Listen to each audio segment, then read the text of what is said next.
YCP నుంచి కూటమిని కాపాడుతోంది ఎవరో తెలుసా? 2029 ఎన్నికలలోపు తప్పులు సరిదిద్దుకో, చుట్టూ మంచి వాళ్లను నియమించుకో, వైసీపీలో లోపాలని చెప్పే శ్రేయోభిలాషుల్ని నియమించుకో, అప్పుడే నీకు ఉజ్వల భవిష్యత్ అని వైఎస్ జగన్మోహన్ రెడ్డి బాగుకోరి మాజీ ఎంపీ మేకపాటి రాజమోహన్ రెడ్డి చిలక్కు చెప్పినట్టు చెప్పారు. వైఎస్ జగన్ చుట్టూ పనికిరాని బ్యాచ్ ఉందనే అర్థం వచ్చే రీతిలో మీడియా ముఖంగా మేకపాటి రాజమోహన్ రెడ్డి చెప్పారంటే ఆఫ్ ది రికార్డ్గా ఆయన అభిప్రాయాలు ఎలా ఉంటాయో వైఎస్ఆర్సీపీ శ్రేణులకు ఊహించడానికే భయమేస్తోంది. వ్యక్తికైనా వ్యవస్థకైనా శత్రువులు ఎక్కడో ఉండరు. నెగిటివ్ ఆలోచనలే శత్రువులని మనస్తత్వ శాస్త్రవేత్తలు చెబుతూ ఉంటారు. అందుకే జీవితంలో ఏదైనా సాధించాలంటే పాజిటివ్ ఆలోచనలు అత్యంత కీలకం. అలాగే ఒక వ్యవస్థ ముందుకు సాగాలంటే మంచి టీం ఎంతో అవసరం. చెత్త టీం తొలగింపు కూడా అంతే ముఖ్యం. ఈ సూత్రం రాజకీయ పార్టీలకు కూడా వర్తిస్తుంది. ఇప్పుడు వైఎస్ఆర్సీపీ 4 రోడ్ల కూడలలో నిలిచింది. దాని గమనం ఏంటో అంతు చిక్కడం లేదు. వైఎస్ఆర్సీపీ మళ్ళీ అధికారంలోకి రావాలని కోరుకునే వాళ్ళు లక్షల్లో ఉన్నారు. ఊరికే ఆశ ఉంటే సరిపోతుందా? అందుకు తగ్గ కృషి అవసరం. తెలుగుదేశం పార్టీ ఘోర పరాజయం తర్వాత ఆ పార్టీని తిరిగి అధికారం వైపు నడిపించేందుకు చంద్రబాబు, లోకేష్ ఎంతో శ్రమించాల్సి వచ్చింది. ఇవాళ కూటమి అధికారంలో ఉందంటే చంద్రబాబు అవసరమైన చోట తగ్గారు. అందరినీ కలుపుకుని ముందుకెళ్లారు. టీడీపీ ప్రతిపక్షంలో ఉన్నప్పుడు చంద్రబాబు నాయుడు నిత్యం జిల్లాల వారీగా పార్టీకి చెందిన సీనియర్, జూనియర్ నాయకులతో టెలికాన్ఫరెన్స్లో మాట్లాడేవారు. క్షేత్రస్థాయిలో పార్టీ స్థితిగతుల్ని తెలుసుకునేవారు. అవసరమైన చోట మరమ్మతులు చేపట్టారు. ఇవన్నీ చంద్రబాబు, లోకేష్ స్వయంగా చేయడం వల్లే సానుకూల ఫలితాలు సాధించగలిగారు. అంతే తప్ప టీడీపీని నడిపే బాధ్యతల్ని మరెవరకు అప్పగించి అధికారం వచ్చినప్పుడు తాము ముందుకు వస్తామని చంద్రబాబు, లోకేష్ వ్యవహరించలేదు. తెలివైన నాయకులు ప్రత్యర్థుల్లోని పాజిటివ్ అంశాలను కూడా స్వీకరిస్తారు.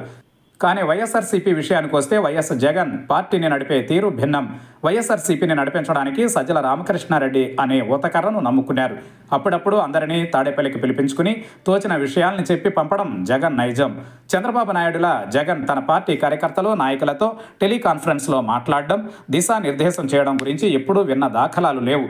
ఈ మధ్య ముంతా తుపాన్ విషయమై వైఎస్ఆర్సీపీ జిల్లా అధ్యక్షులు, రీజనల్ కోఆర్డినేటర్లతో వీడియో కాన్ఫరెన్స్లో జగన్ మాట్లాడారు.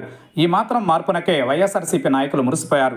తాజాగా వైఎస్ఆర్సీపీ స్టేట్ కోఆర్డినేటర్ సజ్జల రామకృష్ణారెడ్డి టెలికాన్ఫరెన్స్లో వైఎస్ఆర్సీపీ సిఈసి, ఎస్ఈసి సభ్యులు, అనుబంధ విభాగాల అధ్యక్షులు, వర్కింగ్ ప్రెసిడెంట్లు, పార్టీ మండల అధ్యక్షులు, జడ్పీ చైర్మన్లు, వైస్ చైర్మన్లు, మేయర్లు, డిప్యూటీ మేయర్లు, జడ్పీటీసీలు, మున్సిపల్ చైర్మన్లు, వైస్ చైర్మన్లు, ఎంపీపీలు, వైస్ ఎంపీపీలు ఇంకా అనేక స్థాయిల్లోని నాయకులతో టెలికాన్ఫరెన్స్లో మాట్లాడారు. ఈ సందర్భంగా 12న మెడికల్ కాలేజీల ప్రైవేటీకరణకు వ్యతిరేకంగా అసెంబ్లీ నియోజకవర్గాలలో ర్యాలీలను విజయవంతం చేయడంపై ఆయన దిశానిర్దేశం చేశారు.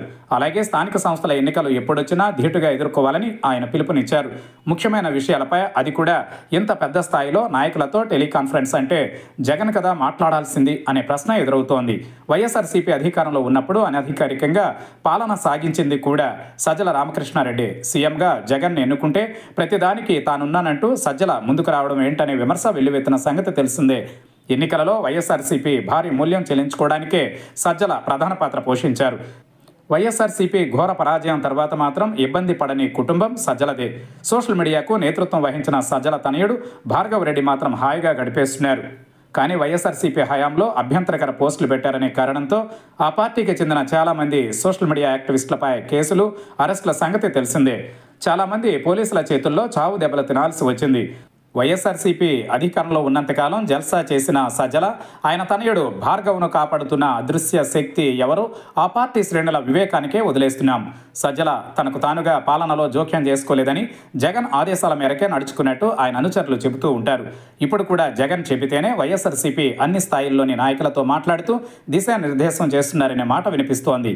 ఈ వాదన నిజమే కావచ్చు. కానీ ఎవరి వల్ల అయితే వైఎస్ఆర్సీపీకి నష్టమో వాళ్ళనే ఇంకా నెత్తిన పెట్టుకుంటామంటే చేయగలిగేదేమీ ఉండదు. వైఎస్ఆర్సీపీ ఫేస్గా సజ్జల రామకృష్ణారెడ్డి కనిపించినంతకాలం కూటమి అధికారానికి తిరుగుండదనే బలమైన అభిప్రాయం రాజకీయ వర్గాలలో ఉంది. వైఎస్ఆర్సీపీకి చెందిన ఈ ఇద్దరు నాయకుల్ని కదిపినా సజ్జల గురించి వ్యతిరేకంగానే మాట్లాడుతున్నారు. తమ పార్టీ పాలిట సజ్జల భక్షకుడు, కూటమి పాలిట రక్షకుడని వైఎస్ఆర్సీపీ నాయకులు తీవ్ర ఆవేదనతో చెబుతున్నారు. వైఎస్ఆర్సీపీ ఘోర పరాజయం తర్వాత కూడా ఏమాత్రం మార్పు రాలేదని ఉదాహరించడానికి సజ్జల రామకృష్ణారెడ్డినే చూపుతుండడం గమనార్హం. సహజంగా శని 7 ఏళ్లు ఉంటుందని చెప్పుకుంటుంటారు. వైఎస్ఆర్సీపీకి పట్టిన శని శాశ్వతంగా ఉంటుందేమో అనే అనుమానం కొందరు నాయకుల గురించి మాట్లాడుకుంటున్నారు.